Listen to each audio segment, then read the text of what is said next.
everybody, and welcome back to Organized Joy.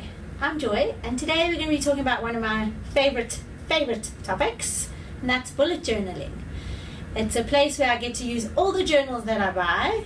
I can make lots of lists in various forms and have different journals for different things and make it work for me. You can be as creative and as crafty as you want doing bullet journaling.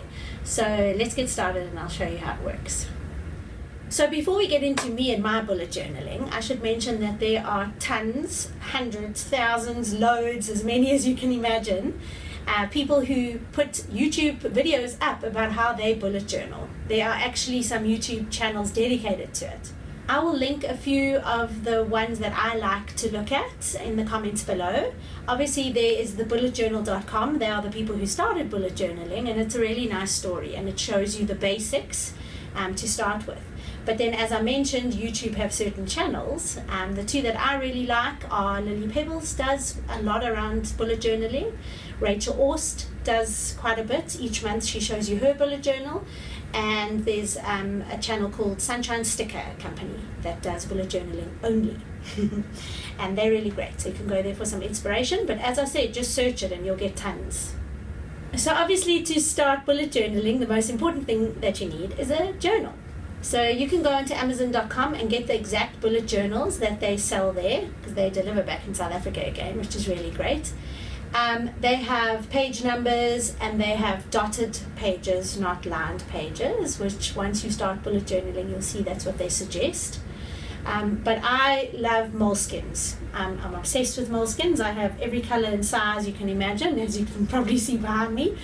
Most of those haven't even been written in yet. I just can't help myself from buying them.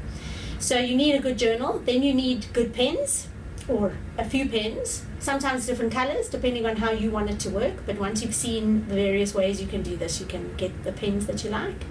And a ruler is a good thing to have. So I have 3 journals, here they are in front of me. I have one for my day job, one for my real job, hopefully my boss doesn't hear me say that, but this is all Organized Joy and my personal life.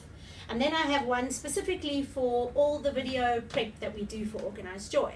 So I have pages on each video and how we're going to do it and what needs to happen, etc. But I'm going to show you some of my pages now and how I've done certain things, just to give you an idea. And then again, as I said, go search it because you'll find the best way to do it for you. And it's supposed to be your interpretation of what you need to journal. So it should be very specific to you. So what I think is best is I'm going to share some of my journals with you and how I do things and just some of the basics to start with, and then you can take it from there.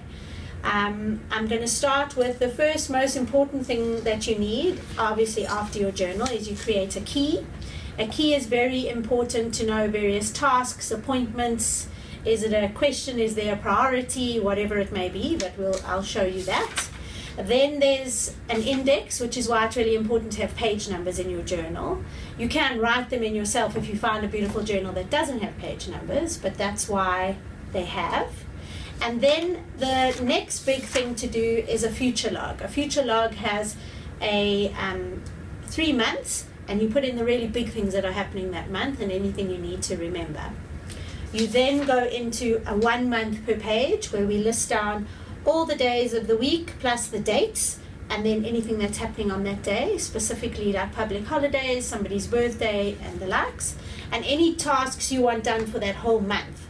So it's not a specific day, it could be something that's happening at your house or renovation or whatever it may be. And then you go into a per day. So each day gets a section on a page and you write down your tasks. And through the key, you either tick it off as being completed, put a little arrow because you're migrating it to another day, or you cross it out because it's no longer required.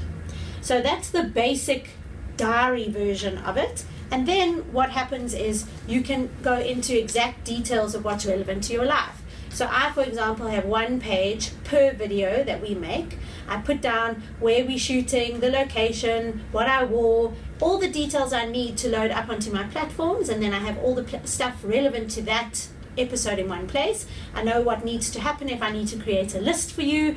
I know if I need to go build a Pinterest board for you or whatever it may be. I have it all here so that I can tick it off as I've done it. And then a little bit further on, I obviously keep certain things in here, but I also have all my new ideas. So ideas for collaborations that I want to do, etc. Those I just jot down as I think about it. And then at the very back, I actually have our A to Z topics. So at the moment, obviously we're on bullet journaling, so we're on B, but this runs through A to Z, and I just add topics as we go, as I think about something. Also in here, I'm lucky I've started tracking my subscriber numbers, my view numbers, my Facebook numbers, etc. So I can see how I'm growing and which episodes might be doing better than others. And yeah, so as I said, you can literally build it how you want.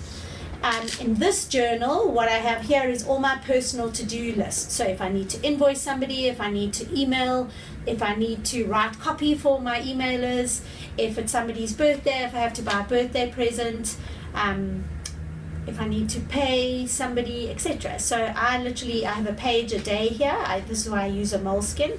I separate it into the diary side of things, what's happening that day, and then my to-do list for the day. And I'll show you there as well whether it's completed, migrated, etc. So that's that one. And then I have a similar version for my day job. So I specifically have the month that's at hand. In here I put any client's birthday so I remember them. I put in if people have taken leave so I know when they've gone and when they come back. And I put in performance review notes when I need to start preparing for performance reviews, which are in June. And then I have a page that I have a full week of to-do list. So anything that needs to happen on those days, I mark it off. And yeah, it's as easy as that. This journal luckily has page numbers in it. This one I've created my own. So I guess I can tick off that this episode's been shot. I have built you a Pinterest board, obviously, with a whole lot of references and a whole lot of ideas and lists on how you can do this, of course, more lists. But yeah, there's so much content on this and you really will find a lot. So go to my Pinterest board at Organize Joy and start searching. And I suppose then just to mention very briefly what I've featured here today, some lovely moleskin journals, my pens, I love my pens, and I think my nails should get featured today from Toast & Co. This color is Safety Pin, weirdly enough. But I hope you all have a really great day journaling. Thanks for joining me at Organize Joy.